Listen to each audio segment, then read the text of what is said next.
Hello, and welcome to Recapping with Delora. And Ashley.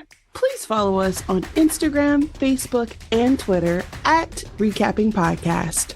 Also, rate, review, and subscribe to our show on your favorite podcast platform. We're on all the things. We want to hear your thoughts on the movies and shows we review. Leave us a comment on Apple Podcasts or our YouTube channel, and we will read them during the show. Or reach out to us on social media. We love talking all things entertainment and pop culture with you. Thank you guys so much for listening. Thank you. Hey, Delora. Hello, Ashley. The time has come. We are about to dive into our favorite film of 2024. So excited. We are going to a magical land called Oz. Okay? Because it is time to recap Wicked Part 1. Ugh. Even watching this film the second time, I repeatedly that evening sang Unlimited.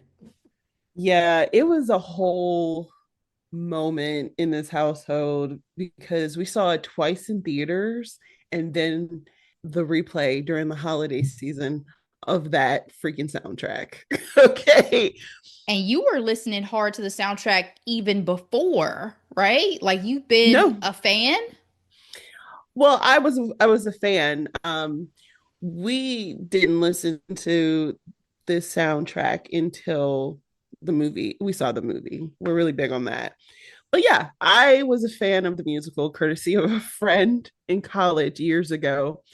She was obsessed with the soundtrack, and I'm like, what are you talking about? And then I listened to it and had my faves, and I've seen it on stage. And so to hear about this adaptation to film, it was just so exciting. And they did not disappoint. Not at all. I got to see this on stage as well at the Schuster Theater years ago, not with the original production. I didn't get a chance to see Adina and Kristen, but the iteration I did No. see was great. But what I loved is that I didn't remember ish, so that I still felt like I went into this very, very cold. And even Delora doing a little bit of research as I was like watching and going through the recap and stuff today, I was like, but wait, not too much, because I don't want part two or For Good that's coming Yes. out to be spoiled because I don't remember things and I don't want to be Yeah. reminded of anything. I definitely don't remember everything. So going through this cinematic version was a lot of fun. And to Hmm. your point, I For Good is actually one of my favorite songs of the entire musical. And the fact that it's not in this first section, I was like, what are you doing?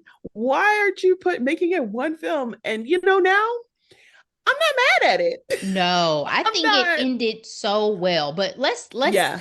let's backtrack before we jump ahead too far because Delora and I already did microdose this, guys, after we saw it Yes. in theaters the first time. But today we are going to go into the full recap. So if you have not yet seen Wicked Part 1 in theaters or to stream, it is available now to stream on Peacock. This came out in theaters back in November, had a fantastic theatrical run.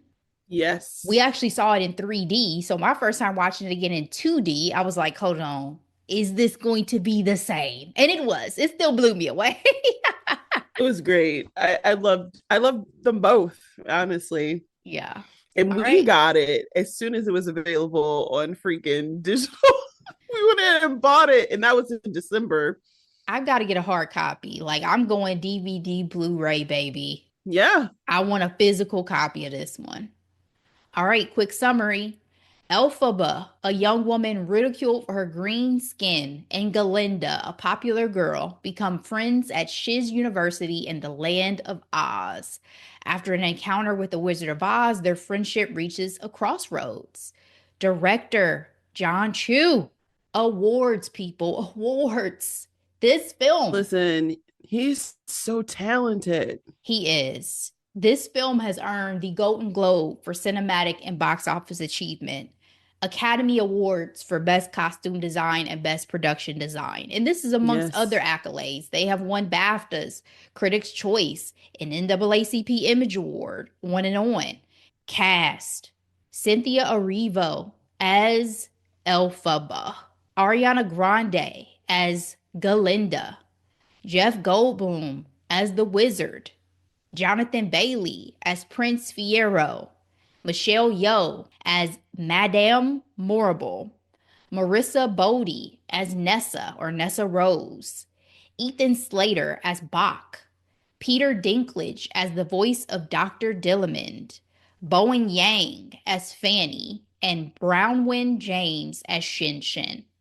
Reviews: Rotten Tomatoes, 88% critic score, 95% audience score, and 82% of Google users gave this film a thumbs up. Delora, I know I don't have to ask, but I still will. What is your grade for Wicked Part 1? It's an A plus plus plus plus plus plus. I mean, no crumbs left. I was talking to my mom who's home for spring break. So, hi, mom. In preparation for the recap, I watched it again and I just put it on since she's been home because, again, we saw it together in theaters and loved it.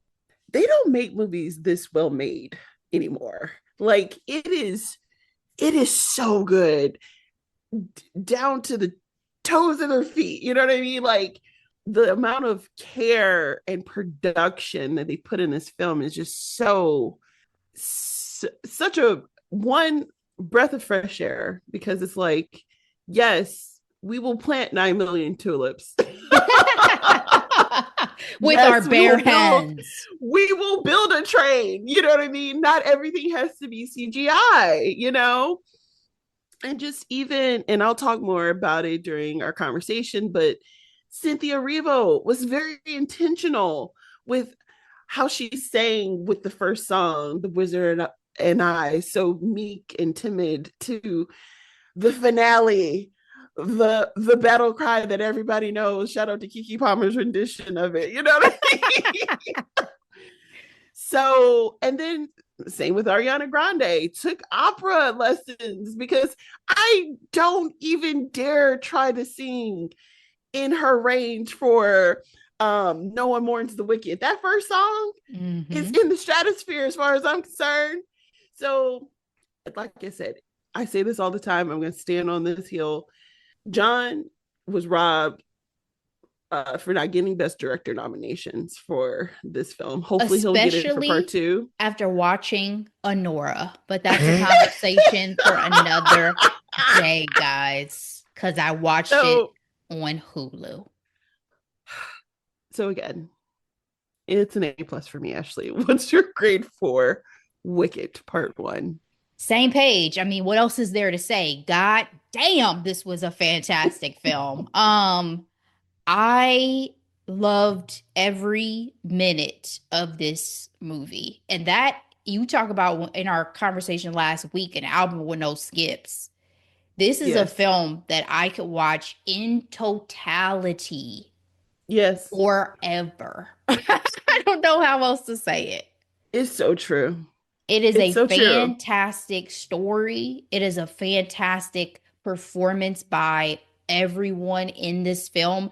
More specifically, our leads. Cynthia Yes, Erivo blew me away as Elphaba. Ariana Grande unlocked a new element of talent, which is hard to do given she was already a successful pop star.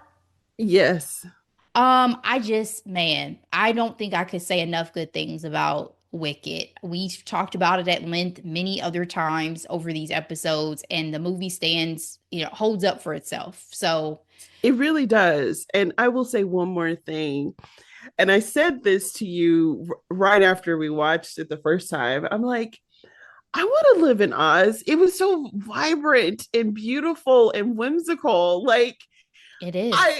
I really want to step into Oz, truly. Yeah, like go ahead and build this set so we can be kids and play. Absolutely. Yes. And that's the magic of this like genre of film too. That's why we Yes. love Yes. fantasy and all of that because it does transport you to a different place. It's immersive. Absolutely. All right, spoiler alert. We've talked about quite a bit already. But again, guys, if you have not seen this, this is your time to go ahead and come back to this episode when you do. So if not, let's go. We start the film with the news that, yes, the Wicked Witch is dead and was killed with water by a female child, aka, if y'all didn't know, Dorothy. I still got such a thrill when we first start the film and we catch that glimpse of Dorothy and the gang going down the yellow brick road. Yes. It's so funny when I was watching it with my mom. We're following the flying monkeys, and I was pointing out, I was like, there's the rainbow. And now we're going over the rainbow. There's Dorothy. Like, I was pointing out Easter eggs to her. And she was like, over the rainbow. I'm like, somewhere over the rainbow. Like, it's so done. It's done so well. I love it. Above the clouds, you have Oz.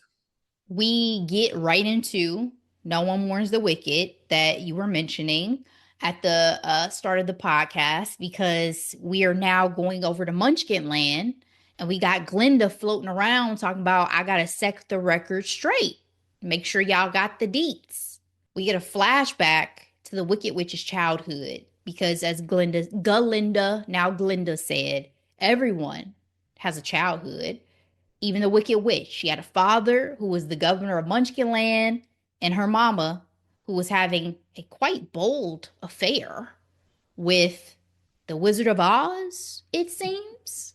We technically Spoiler, don't know who that man is, spoiler, it looked but like the Wizard of Oz.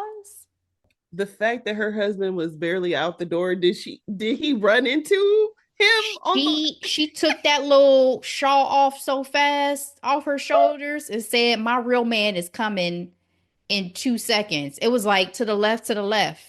It's Beyonce. giving, I'm with you for your power, not for anything else. What and they, he comes over and they're intoxicated because they're drinking some type of green liquor or elixir. Yep. Yep. So, they living their best lives, and then all of a sudden, whoop, what happens? Pregnant.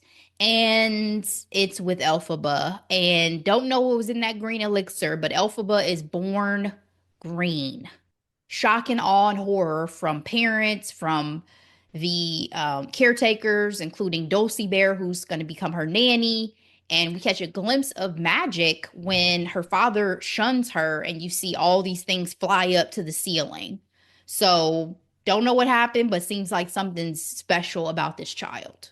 I just find it rich when you have talking animals delivering and you're upset that your child is green. Exactly. Isn't this a possibility too? Like, One would think. One would think. So she inevitably is raised by Dulcie Bear because, again, her father really wants nothing to do with her. And she also ends up taking care of her little sister, Nessa, who's born in a wheelchair. We get more glimpses of magic from Elphaba when she's dealing with some bullies. And then she, kind of explains to Nessa the tale of the Wizard of Oz and how excited she is to meet him because he will grant your heart's desire. And for her, her heart's desire is to no longer be green. When we get back to the present day of Glinda telling this story, you see all the folks in Munchkin Land again celebrating. No One Mourns the Wicked is really about celebrating this death and celebrating this annihilation of evil. Did you sense any conflict in Glinda at this celebration of the death of the Wicked Witch of the West? so it's funny that you say that because the first time I saw it, I was like, I thought y'all were supposed to be friends. The second and you know, following times I've seen it, you see just the barest hint of hesitation in Galinda. Because again, the first time I saw it, I'm like, sis threw that fire on that pyre so quickly and Hmm. walked away. So some tea. Apparently, Kristen Chenoweth famously said that whenever Galinda is singing her highest is when she's lying. And when she's singing her lowest, she's telling the truth. And I think Hmm. that's something that I heard Ariana Grande say. And so ever since then, I've always tracked it like throughout the song performances. And obviously, No One Mourns the Wicked is the highest. So she's That lying through her teeth.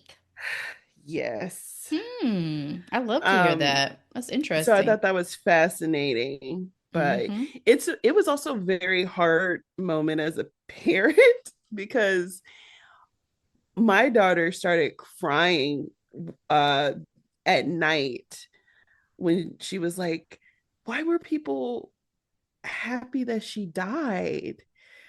And I was like, oh Oh, baby, I didn't expect you to, have because that type of reaction. she realized Elphaba is just a girl. You know what I mean? Yes, Trying just to a find her way in this person. world. Yes. Wants Oh, to do right, has this the clearest, sweetest intentions. And I was like, oh my goodness, this is, I'm glad that you have this self-aware, emotional intelligence to realize like, this isn't adding up. But I think this is the larger story, right?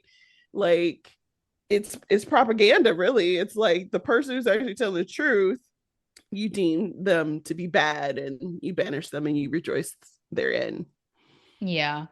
And when I saw it the first time, again, I went in pretty cold. So I couldn't really tell what the emotion was that Glenda was feeling. I could tell she didn't seem to have the same like glee and all of that as everybody else, but I couldn't put my finger on what she was feeling because I didn't know the story. So watching it the second time, I was paying attention to her more closely. And I was like, oh, you know what it is? She's playing a character. That's what Mm-hmm. this, you know, Glinda Good Witch is for her. You can even her It's a mannerisms persona. feel mechanical when you look at the Mm-hmm. way she moves. And I was like, oh, she's playing a role. And it's a role that obviously she's been playing for a little while, even down to the theatrics of the bubble and all of that sort of stuff, Yes. because she's taken aback once she starts being asked questions, right? Because she's used to coming down, being this beautiful, magical little witch, and then going back to Oz, so, or to the wizard's house, I'm sure. So when she's questioned, is it true that this was your friend? First she says yes, and then she's like, well, we cross paths. And then, oh, yes, at school, right? So then we go back and we get the full journey to the origins of their time together at Shiz University. What were your impressions as we are floating up towards Shiz in terms of like magical schools? How does this stack up to like Hogwarts, the School for Good and Evil, and Professor Xavier's School for Gifted Youngsters are just three that came off top for Yes. me. Yeah, yeah. For me, it's one of my favorites. I'd love to go to Shiz. You're off the water. It's bright. It's airy. I'm here for it. It didn't feel as dark.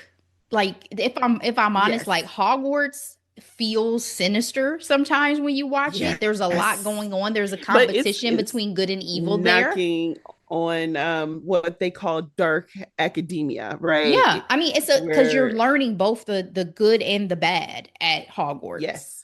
Same for the Yeah. School for Good and Evil. So you had beauty, but then you had darkness. And then Professor Yeah. Xavier, with the X-Men, it felt more academic than some of the Mhm. others do. I Um, agree. The only thing about Shids is, they're it's that conversation of not all bad things is comes off as dark and sinister. They can yeah, still very much cover up and smile in your face. they sure did. They're like the Florida with palm trees of magical schools. Absolutely. Absolutely. They're very, very intentional and clear on what they're doing. Yeah. But again, they want to be perceived as nice. So they'll keep the smile on their face. Students' reactions to Elphaba being green, they were disgusted, they were in fear, they were intrigued. Again, going back to the fact that this is a world of magic and talking animals. help me understand why y'all have these type of reactions to a human that's green. It just didn't make sense. But what were your first impressions of Galinda and adult Elphaba? For Young adult. Galinda, she's giving plastic. She's giving, popular girl full of herself, her way or the highway, her and her minions. But she's a good singer, so people let her get away with everything. You know what I mean? And she is blonde. Yeah. We can't forget that is a personality trait for a lot of people. Um, really quick, as a fiction book readers, and my genre is romance, the way they make hair color a personality trait is laughable. I'm like, is this how white people think? I mean, I think Because for us, it's definitely a thing, right? Like you even think about like gingers have a reputation of being yes, fiery and yes, yep, all these things. Blondes exactly. have a reputation for being ditzy and all these things. So yeah, there is personality traits attributed to hair color societally. Crazy, crazy, crazy. I fell in love with Alphaba immediately when and she was like, "Oh, you're green," and she's like, "Oh, I am." Like, bitch, out of my face. Well, I also love as you see her walking up the confidence, you see her moving the braids over to the Yes. side. She has such swag. The nails are done, the Yes. glasses. She's fabulous. First of all, can I say I knew Mr. Paul was gonna win that Oscar solely off of those glasses? I'm like, whoever is in charge of design or costume design, fire. Yes. It was That so distinct. and Galinda's pink outfit and popular. Those are my favorite looks. I think, Galinda with the introduction, especially of them together, where she's like, I'm gonna be studying sorcery. So if you need some help with your problem, I'm happy to help. And the crowd goes wild and she's doing her little hair flips and all this stuff. The nuance to the look on Cynthia Erivo's Elphaba's face and the correction and the you don't really care what anyone think. I find that hard to believe, but okay. Their dynamic to start the film really set the tone for me in terms of the distinction between their two characters and also the way their parents treated them. You have Elphaba, whose father treats Yes. her like a nuisance and Yep. please protect my crown jewel, your sister. You ain't shit, but I need you to look after my baby. And then you got Exactly. you got Galinda's parents fawning over her, and she's like, they're gonna miss me so much. Like it was just you can tell the upbringings, the behavior, the way people fawn over Galinda, like it was so stark and distinct off the bat. That's so true. And this will come up multiple times in our conversations, but I can't believe Elphaba was never played by a black woman up until this point. Like it brought so much more to the character, in my personal opinion, just 20 times more with her being a black woman being playing this role. The whole being ostracized for, I can't say that word right now.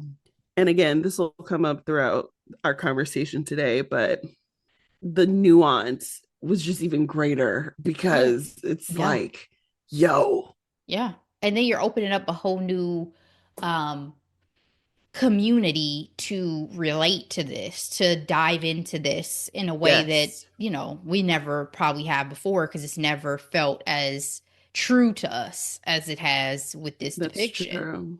So, And again, not to say our white counterparts haven't felt that way or anything like that, but just where we are as a society at this time, and again, well done, well done.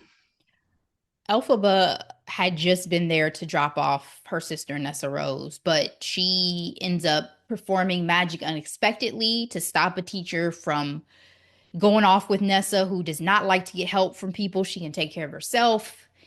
Cue Madame Morrible, who insisted that, Elphaba needs to stay and she's going to teach her privately. She's special. And that she is going to share a room with Galinda. Not thrilled, not thrilling for either of them. But Elphaba is thrilled to have the opportunity and potential to meet the wizard again, who she's been talking about and hoping to meet since she was a child. Cue The Wizard and I that you spoke about earlier, where she is singing about these desires and about their relationship that they will have together. And this, wanting to change her skin tone, her skin color, which again, you talk about being a black playing by a black woman singing about skin tone. Oof. So many layers. Yeah. Yeah. I think this part of the story is so important because who doesn't want to be chosen, right? Who doesn't want to be picked out of obscurity and say you are special? Let me get you set up in this world class magic school. You know what I mean?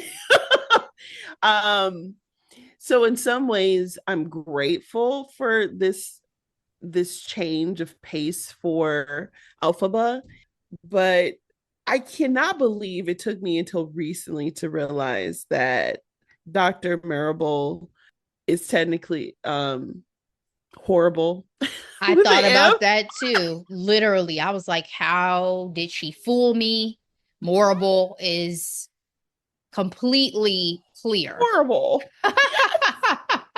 And that's the thing So about clear. musicals that crack me up because they can be very cheeky, very on the nose, and this did not disappoint. And to the Wizard and I, again, talking about I see a vision of myself being celebrated in the streets, and I'm so excited I can melt. Like, sis, y'all are killing me Yep. with these lyrics. That vision is not triumph, it's death. So sad. Another thing I really picked up on in this latest watch was the fact that they were really out of uniform a lot of the time because the Shiz uniform was blue, but Elphaba wore a lot of dark tones, a lot of black, and then Galinda wore her signature, at least in this iteration, of pink, because in the musicals it's blue, but in this iteration, pink to be more true to the Wizard of Oz, Glinda. So do you think this was Paul's way of just showing, again, these are our primary characters so they can do what they want? Or is it because they both are a little bit of rule breakers? Oh, that's a great question. I think they're standouts. There are leads. I think that's the main that I had on that. Animal culture has shifted in Oz after a great drought. People have rejected that as a part really of society. And Dr. Dillerman, a history professor at Shiz, who's also a goat, ends up having a sign in red graffitied in his classroom that read, "Animals should be seen and not heard." Deeply disturbing. But he did have one student that was firmly on his side, and that was Elphaba. And they bonded strongly. Elphaba said, I don't really have any friends. And he said, yeah, you have one now. That very sweet, touching moment. And you could see again glimpses of this goodness, this innate goodness that Elphaba has that has never in the Wizard of Oz tellings of this been discussed, right? So the animals aren't just losing their jobs, they are also losing their ability to speak, which is deeply disturbing and causing some to flee from the land of Oz to try to, figure out how to stay not just alive, but themselves. Enter Prince Fiero on horseback to woo and wow the students of Shiz. And we see Galinda move in ASAP to make her move. Elphaba actually met him first, though, and was Yep. not impressed. So now we get dancing through life. We see Prince Fiero as he's navigating this transfer now to Shiz University. What'd you think? How'd you feel? Did you enjoy Jonathan Bailey's rendition of this performance? I thought it was really funny that Galinda came in real hot. It's giving the girlies when it comes to like football, basketball players, in my personal opinion. It's like I want that one and I am willing to do any and everything for it. But I never chased a man, so I don't know anything about that. Uh what I will say is this. Dancing Through Life is such a fun song. It's not my favorite, but it is a fun song. And Jonathan Bailey can have chemistry with a piece of paper as far as I'm concerned. It is his magnetic aura. I don't know what it is, but he is a phenomenal actor. Obviously, if you're listening to us, we're huge fans. I'm a huge fan. Shout out to Bridgerton, obviously, but I think I followed him in anywhere and everywhere, honestly, at this rate. I think it's interesting because he is notably older for the character, but I don't care. It was not Obviously, they anything do. that we noted when we watched the film. Like, I've never heard anyone say he's too old, though. Now, that's a little bit of the patriarchy, too, though, because people go True. hard when women, i.e., we talked about that happening with Blake Lively when we did the recap earlier this Yep. year, which that turned into a whole nother thing. But yeah. It ends with us, y'all. It ends with us, or it ends with her, apparently. Listen. Um, but yeah, again, the thing that I love most about his story or his song was the library, the moving ladders, and the fact that they legit built that. I think that's why I'm so impressed with this movie. They legit planted the flowers. They built the circle library. They manually moved it around too because it was an insurance issue. John said in an interview. And again, when it comes to Jonathan Bailey, I thought he was talented before from Bridgerton, but who knew he could dance and sing on top of books? Now, as a book lover, I'm kind of like, you gonna pick those up and dust them off, right? But it was a joy. Was he wearing contacts? Yes, he was. I did not notice until my last watch. I was like, hold on. I knew something I'm was looking off. at I'm you like, eye to eye now. it feels different. I'm like, Yeah. it's a little different, but yeah. Yeah. And I thought he was charming-ish in Bridgerton. Nah, he unleashed a whole nother level of Riz in this particular adaptation for damn sure. So, I mean, I got it. I got why Galinda went gaga, but it's also a dynamic of I'm the best girl here, so I have to have the best guy here. Like it was also Yes. just an ego thing for Yes. her. Barbie and Ken moment. Yep. Yes, the cheerleader and the head football player, Yep. Yep. period. But the And head football player wanted the library girl or the geek or whatever. it Shout out to happens. she's all that. Bach really thought he had a chance with Galinda, though, and she smoothly moved him on out the way and over to Nessa. Did you feel bad about that a little bit? Like, I was just talking to my mom about it. I'm like, the way she was like, read the room, I'm not for you. I'm clearly looking over here. I'm a 10. Um, I'm a 10. I'm a but 10. I think she did it honestly pretty tactfully, like get on your level. Like you're not on mine, but let me pick you out someone you can Sure, work with. she did, but at the same time, it feeds into this perception that I think is so false of her of generosity. And she's Yes, not generous. it's not generous. So when it comes to Galinda, it's so funny, and we'll get there when we talk about her relationship with Alphaba, but it boils down to intentions, and she's very aware of where she stands on things, and she she acts like she's doing you a kindness, but she's very clear on what she's doing, like for herself, for her own well-being. Like I don't think she understands the idea of sacrifice. You know what I mean? Um, No, she's a very self-centered and self-serving character. Very. Self-centered, self-serving, and the third S is shallow. Like she does not have much in that well. Like it's a kiddie pool. Yeah. I don't know. I start to um shy away from calling people shallow only for the sense that I feel like it takes some responsibility out of their actions. And I think that she's very manipulative and very decisive in the decisions she makes. And I don't think Mm, there's anything about that that is like, oh, I didn't really know what I was doing. Yeah, you did, girl. mm, Yeah, you mm-hmm. did. Yeah, you did. You know what I mean? Yeah. Yeah, you did. But I guess I'm thinking shallow because I feel like she doesn't have much to give. I don't know. I just think she's never had to dig very deep. Mm, mm-hmm, That's what I think. I think she's a princess, mm-hmm. not from the internet debate, guys, about whether she's a princess or a witch that went hella viral. Not that. Really Yeah, interesting. yes. But in the personality type of a Mm, princess, you know? mm-hmm. Anyway, we get to the Oz dust, right? And Elphaba now is thinking Galinda is a nicer person because she set Nessa up with Bach. So she actually thought she was being kind when she gives her this hat that actually Galinda hates that was gifted to her from a family member.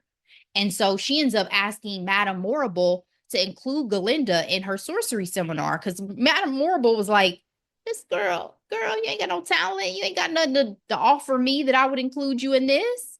But she threatened to quit if she didn't include her. So Madame Morrible goes up to Galinda at the Ozdust and was like, yo, just so you know, thanks to your roommate, I'm going to go ahead and let you in here. I don't think you got what it takes, but you owe her a thank you. And so you see one of the most emotionally leveling scenes of this film for me, which is, Mm-hmm. Elphaba is shunned, laughed at, picked on when she enters in with this hat on, which is utterly ridiculous. Yep. And you see Galinda regret her actions and regret this behavior that everyone is exhibiting towards her. So she puts herself out there and joins her in this dance. And you see them bond and you see the tears rolling down Elphaba's cheeks as she is finally comforted by somebody in this moment. Her sister sitting over here on the sidelines like a coward. Oh, she could have done so much more. I'm like, you would forget that they're sisters. It also still told me everything I need to know about Nessa, though. It's like Alphaba has taken care of you your entire life. Yes. And the least you could have done is stood up for her in the middle of mass ridicule. The least. She said, oh, I can't look. What you mean you can't look? Your sister is out here by herself. People are laughing, pointing, making fun of her. And by the way, anybody listening, bullying is one of the biggest no nos for me. I cannot stand Mm, to see somebody get bullied. I was like, I don't mm-hmm. even know how you can process that in the moment to like be a part of that crowd that is treating another person like that. Right. And this is not a family member of mine, a bunch of sheep, all these people, because as soon as Galinda gets down with it and everybody, notices and sees the chemistry, then everybody wants to start doing this dance. Sheep. That's what y'all are. It is like it's sad. It's like y'all don't know how to read a room. Do you feel like Galinda really put herself out there in this scene, or was this again some form of self-serving because now she feels like, Elphaba has helped her and has her back? Inevitably, she went against even her It's friends who tried to tell her, like, yo, stop. What are you doing? it's the bare minimum she could have done. What she ultimately did was, like I said, the bare minimum, the least she could have done because it was self-serving.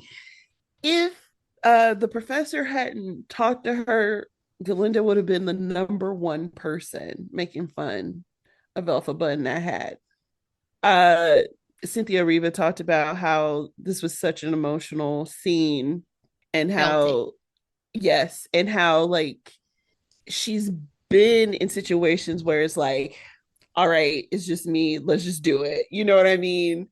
And that was again, I'm touched even thinking about it now because it's just it's tough. Kids can be very mean. They can Yeah, be so can very mean. adults. Biggest And bully in the adults. country is in the White House right now, and y'all are cool with But it. I'm speaking about it in terms of, that school mentality, right? Yeah, for sure. I And mean, for sure. having to just say, you know what? F it, I'm about to do me regardless. That Hmm. takes an inner strength that we got a chance to see through Elphaba's character in this moment. Absolutely well said. And again, this sparks the beginning of Galinda and Elphaba really having a friendship. And we get popular, possibly my We did, but favorite. you forgot my favorite. Okay, go ahead and talk about your favorite. I don't want to miss anything. Teasing. I'm teasing. I was going to talk about it regardless, but loathing when they were first roommates. That dance break is just so good with Galinda walking with her minions, and then the cafeteria, Oh and then yeah, the what is this ending. feeling? Yeah. What is this feeling? Yes, thank you. Mm-hmm. Ah, it is done so well, and when I tell you the whole "Dear Galinda, you are just too good," Do that do do do. whole routine with the books and the snapping on the books, that lived rent free in my head That was the best for a very choreo. long time. That was the best choreo of the film. You're correct. You're right about that. So good, so good. So yeah, those are my 2 cents on what is this feeling, and yes, popular. Oh, it's bangers, just hit after hit after hit. I will tell y'all the ones that aren't a banger. But yes, popular, and that dress is everything that Galinda is wearing in that song. I just loved the humor. There was so much humor and so much movement in this song. Cynthia, was a little bit more of the demure person in the song and still played Yes, up so much into the humor for me of what, this makeover, it reminded me of Clueless, this share moment of, yes, hey, I'm gonna make you more like a version of me to make you popular at X, Y, and Z. And I swear Ariana Grande moved more in this performance than I've ever seen her move, even in her choreography and her performances. I was she like, did girl, not you move like had that some on energy, stage. okay? Yeah, The way she was hopping and jumping off and whatever she was doing in that hallway. I was like, kudos to you. Incredible job. This was Ariana Grande's really starring song in the film. And I thought she yes, knocked it out of the park. The character I still yes, didn't love because I was like, she don't need your help. She is fabulous, just the way she exactly. is. But okay, I guess she got to put up with you and your little diva antics. Like when she was so upset when she wouldn't tell her a secret. I told you a really good one though. Went over, laid her head down on the bed. I said, "Girl, if you don't get your ass up, I'm so But this tired of is you." this is what I'm talking about. I feel like Elphaba gave way too much compared to what Glinda gave to her. She was the adult Um, in the room. but you know what I mean? Like she told you about her freaking mom who's no longer with us, and you talk about something that's not true. You're gonna marry Prince Because Galinda Tiara? hadn't had any hardships really. Like she Yeah. had not had the life that Elphaba had had. It was apples to oranges in terms of their experiences. Animal professors are no longer permitted to teach at Shiz. Dr. Dillerman is roughly removed from his own classroom. That was barbaric. Um, Yep. Plan is to start caging animals at birth so that they never learn to speak. And Elphaba once again unleashes her magic to help save this poor lion cub who's been caged. And we see everybody fall asleep except Prince Fiero. Why was he the one who was unaffected by her magic? I think she did that intentionally. Did I thought she? that was, I think so. Yeah. I never heard her specify that she I allowed think him to it, stay I awake think something was said because she about had it. no control over her power yet, still. Yeah, maybe. I don't know. Maybe he was, the one. Or something. We get Hmm. I'm not that girl. I'm Mm-hmm. not that girl because essentially a love triangle has developed, right? We see them bond as they go out and let this lion cub free, and there seems to be complicated looks and feelings between Elphaba and Prince Fiero. I don't know how I feel about this love triangle. I to this day don't know how I feel about this. Who am I supposed to be rooting for? Yeah, it's so funny because my mom was like, "Do you think he really liked her, or do you think he was just intrigued by her?" And I understood her question because I said this before, and I've heard someone say it before. It's like with rich people, when they're done or bored collecting things, they start collecting people, right? And it's like she's new, she's different. He's never seen anything like that before. But for the sake of this story, I do think there is an attraction there. And I'm rooting for Alphaba because for me, their Flat connection out. is more genuine.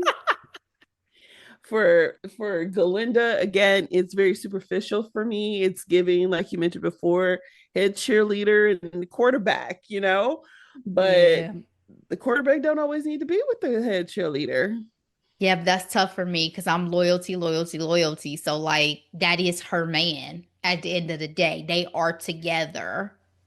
But So, Alphaba met him first, so and Galinda just put her claws in it. Oh So well, he liked those claws though. You know, this is why I am conflicted because I'm team Elphaba in every way. I love Elphaba, but you know, if we friends, I felt I don't know. I'm conflicted. And so we see Galinda go to say goodbye along with the rest of the students to Elphaba as she receives an invitation to go meet the Wizard of Oz. Okay. And she officially decides to change her name to Glinda in solidarity with the animals and Dr. Dillerman, who could not pronounce her name correctly. This was really more so a show for Fiero, who she was concerned about because he had started thinking. He had started thinking. dangerous, dangerous territory. You know, it was very interesting the fact that this movie came out when it did. It was like right after the election of 2024, and it's just really funny because Galinda to me represents the empty platitudes that um society tries to give black people or people of color after like doing them wrong. It's like, here's a statue, but it's like, but we need uh funding. Like, what am I gonna do with this? What am I Yep. going to do with these empty Yep. Exactly. Empty gesture. gestures? The man is gone without a job. We don't know where he is. Yeah. They probably locked him up somewhere. But you go ahead and change your name. Okay. And it's about her. It's centering herself in the midst Yes. Yes. of what's happening to others. Yeah. But Elphaba still invites Glinda along. I will Again, now refer to this woman doing as too Glinda much. for the rest of the recap. Doing too I much. mean, but this was her She is friend. giving and giving and giving to this girl. Yeah, but this is her friend. So she's like, yo, come on with me. Let's go meet the Wizard of Oz together. So we get to Oz. We see them go through the city, meet people, all of this stuff. And we also get a cameo from Adina and Kristen. What a Love, pleasant love, love. surprise in theaters because I hoped they were gonna appear, but I didn't know when or if. And I think the gentleman was the first Fiero too on Broadway that introduced the lady. Obviously, Adina and Kristen is their household names, but Yes. it brought me so much joy. And you know, the Emerald City. it was just so much fun, and I loved the dancing and the way it was shot visually. It was like almost like a roller coaster. It's like look over there, and then look over there, and look over there. It gave me like Willy Wonka vibes. Like I felt like it was that intro, Yes, like the intro to Emerald City is like the intro to Charlie and the Chocolate Factory of, you know, immersively getting into this world that's magical. yeah. It's also given the capital too a little bit Oh from yeah, Hunger from Games. Hunger Games. I could see that Yep. absolutely. And then we get a chance to meet the wizard played by the incomparable Jeff Goldblum. What did you think Hmm. of Jeff as the Wizard of Oz? And also tell me about your thoughts on the origin of the yellow brick road and the fact it could have been purple or red or some other color. I think Jeff Goldblum did a phenomenal job with the role. And I say that because just thinking about the Oz that I've known through the years, even thinking about the original one, he still came off as like a silly old man behind the curtain, right? But But the with thing about, whimsy. but with whimsy, right? But the thing about Jeff Goldblum's wizard that I think is notable is he gave the smarmy salesman that he's technically is, um, he gave those vibes off greatly. Like, and he's also very much drinking his own Kool-Aid because again, that pitiful trick with the coin behind Elphaba's ear, talking about, oh, go ahead and keep it. You can remember you got it from me. Okay, so you don't think your shit smell at all either. Okay, got it. I mean, he is the wizard, the wonderful Wizard Yes. of Oz. He's king, Yes. essentially. He's the king. Essentially. Yep. In terms of the origin of the Yellow Brick Road, super fun, super cute.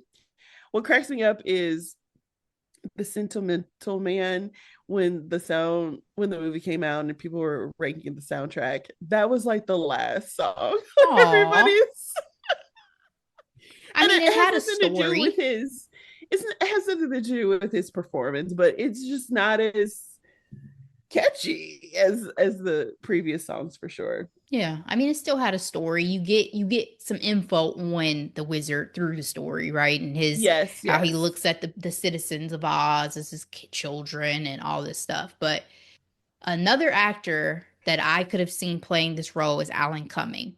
It just struck me in this last watch. I was like, Alan could have also played this, and I think he would have also brought a lot of like whimsy to this character for sure. But I love Yeah. Jeff Goldblum. Like, he's a national treasure, if you ask me.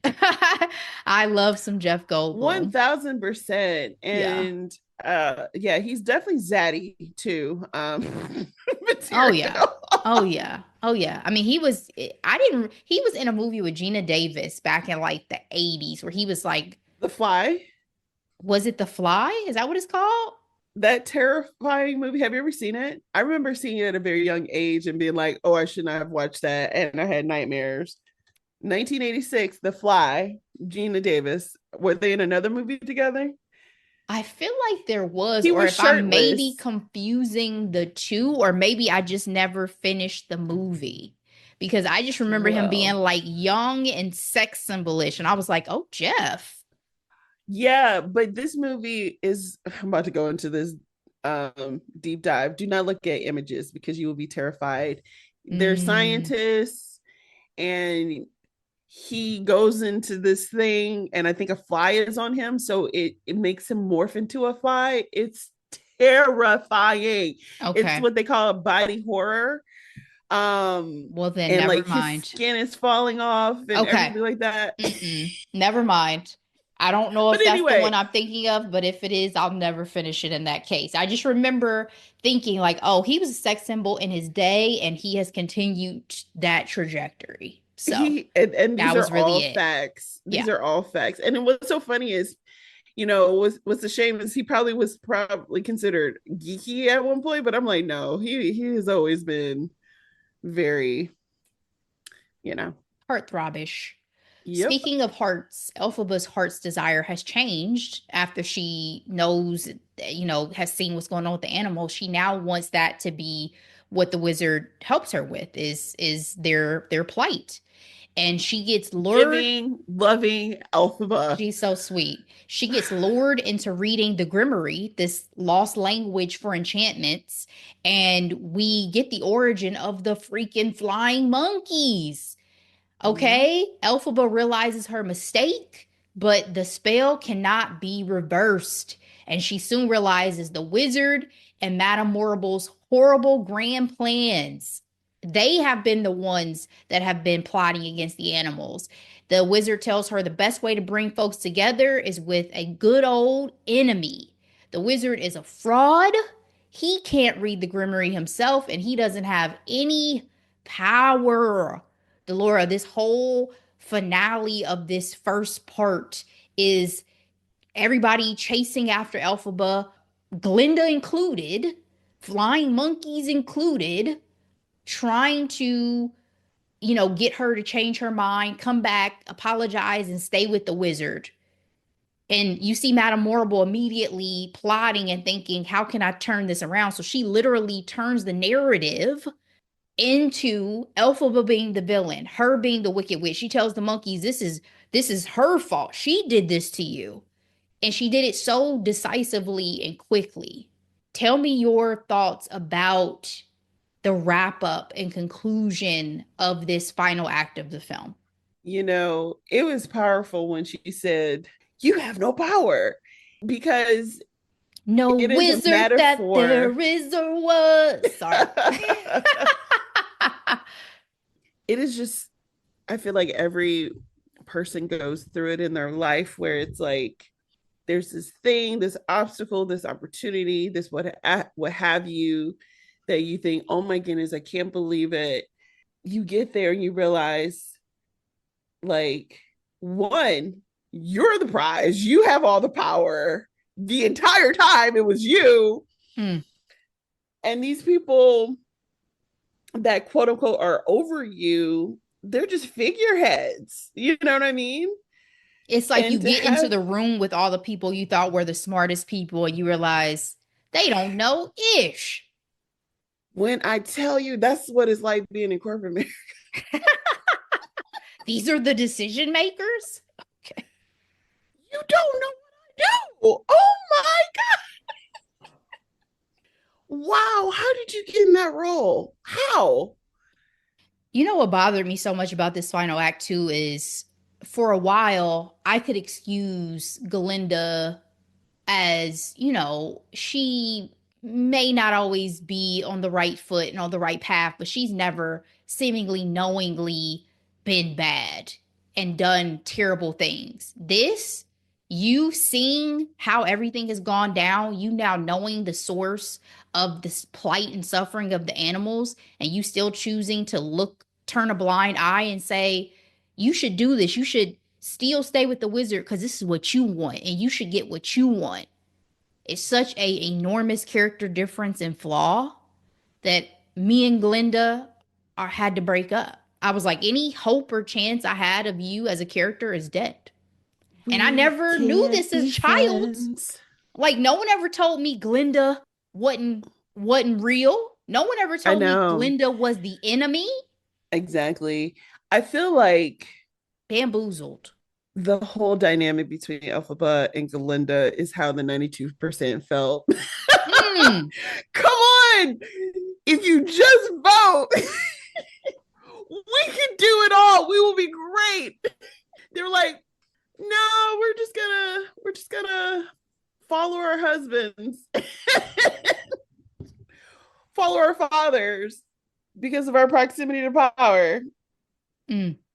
Well, damn.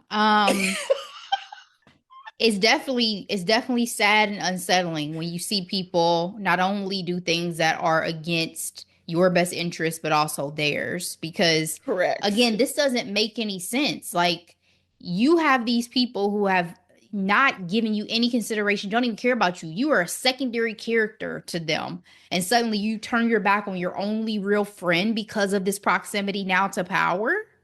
That's essentially what it is. Yes. She said, why would I Yes. leave now that I'm in good with the wizard and Madame Morrible? Why would I go off with you? Why would I do that? Crazy. And you have Cynthia, who is now so strong in her convictions. We have defying gravity. I'm getting chills talking about it. We Whew, have defying gravity. whew. She had to break it down and let you know I ain't going back. You can come with me, but I ain't going back. Cause that ain't the life for me. And there's no other path for me now. I've seen too much. Okay. That is such a that song. That song. I am telling you. And it's and she's like, you gonna stay with them? Fine. Tell them how I'm defying gravity, okay? Mm-hmm. Because I ain't got time for it. That moment where she did the levitation spell again, and at first Glenda's like, you don't even know what you're doing. See? You don't even know what you're Yeah. doing. I I'm was like, like, where's your face, sis? I Say said it. again, I said, don't ever let anybody tell you what you can do, what you can and Ooh, cannot do. Don't ever preach. let anybody tell you because you don't know that my power is unlimited. Okay? I had to That is so hold true. my emotions back hearing her sing Defying Gravity again. This was so well crafted in terms of the Yes. dramatics of the scene, in terms of the beauty of her on that broomstick at the end with her Yep. with that black cape in the wind. It was breathtaking in It really theaters. was. It was in theaters. And I joke about being emotional because one, I seen it before. I knew the old soundtrack front and back. I'm like, how are they gonna do it? How are they going to do, how can they top that? They're like, hold my beer. Okay. Girl. It was, to your point, visually stunning. And then her performance. Ashley, when she was free falling and she was reaching out to hold her younger self hand to get that broom to pick herself up. Who child? Like all she is just a little girl who wants somebody to have faith in her and Mm-hmm. take care of her. And at the end of the day, she had to do it herself. Yes. Amen. Powerful. Yep. Gives me chills still. Powerful. Cynthia Erivo, you were robbed of that Oscar.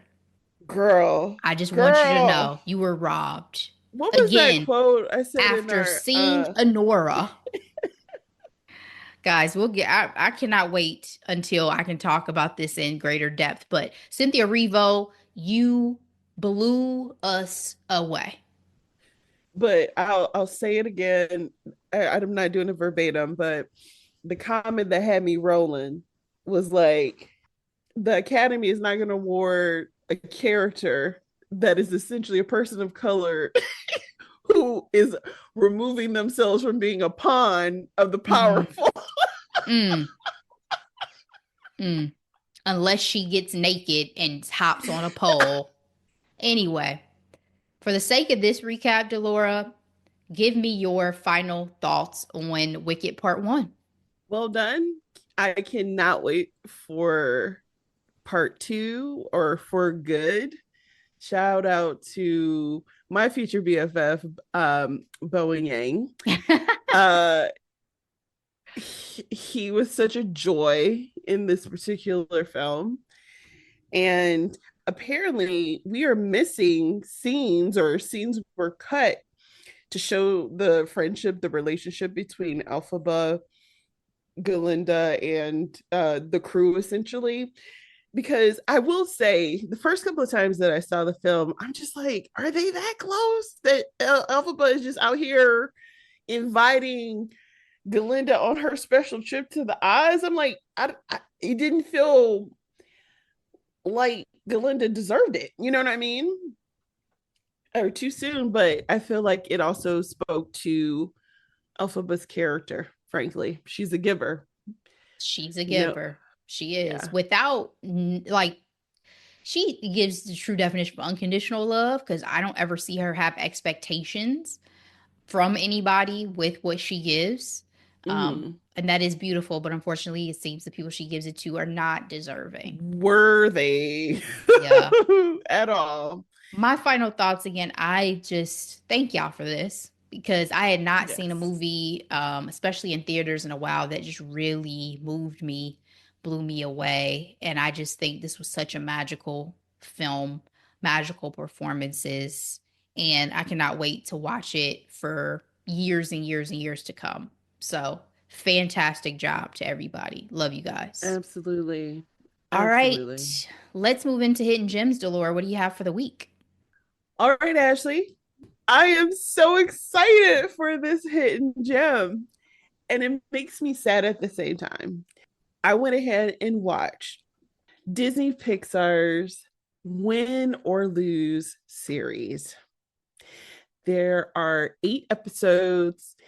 They're about 25 minutes long, and it's so well done. And it makes me so sad to know that they're not going to make any more seasons, or they're moving away from, television, in light of all the changes that they're doing on the corporate level. But it follows a co-ed softball team a week leading into the championship game, and we follow 8 individual characters, and it's very interesting because the timeline is the same, but you get different perspectives, and we're talking both kids and adults alike.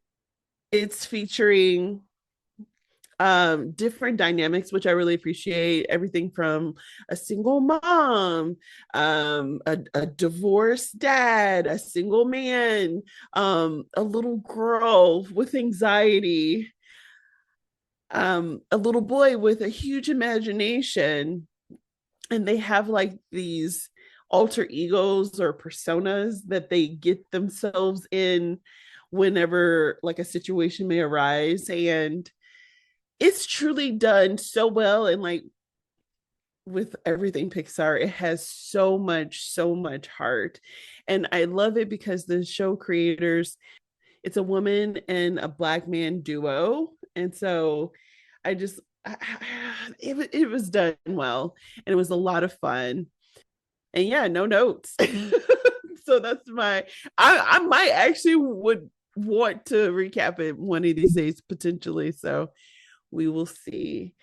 This is Win or Lose, available on Disney Plus. And my second hidden gem is an album. So I have not really gotten into K-pop. I knew of BTS and Blackpink, but what I'm finding that's interesting, and anybody who knows about K-pop, please talk to me because I would love to know. Blackpink, their members have all released singles or like solo albums, and Jennie, her new album Ruby is my hidden gem, and her co-band member Lisa also released an album, and we know Rosie has a song with Bruno Mars, and I think her name is Jisoo, has a song called Earthquake, but I don't know that song as well. With Lisa, I think the songs I know for sure is Rockstar and Born Again. And she also performed at the Oscars this year. But Jennie, this song, like Jennie, is fire. And the music video associated with it is so freaking good. It's the thing about K-pop, the reason why I hadn't really got into it previously, because I'm like, they're doing everything that Black people did in the early 2000s. Like, and a lot of their producers and choreographers are Black people from America. So I'm like, well, that's not far fetched. Like Jennie is fire. She has a song with Doechii, Extra L, or Extra Large. Pretty Girl Mantra is another popular song. Zen is a good song. And she has this other song called Damn Right with Childish Gambino and Kylie Eugene. I don't know that person as well, but it's not bad. It's entertaining. It's a lot of fun, and it's a mixture of both English and Korean. So that's why I'm more aware of K-pop artists now, because they're putting more English in their songs. In some cases, it's like half and half with the song. So that's what I got today, Ashley. How about you? All right. I do not have any hidden gems this week, guys. I was out of town, so I have not got a chance to really sink my teeth in anything new. But hopefully next week I'll have some new things to discuss and recommendations to make. But that's it. That's all for this episode today. So thank you so much for listening. Please share this out with everybody you know. We appreciate it. We will be back with pop culture news and info coming up on Thursday. But in the meantime, as always, be blessed. Bye.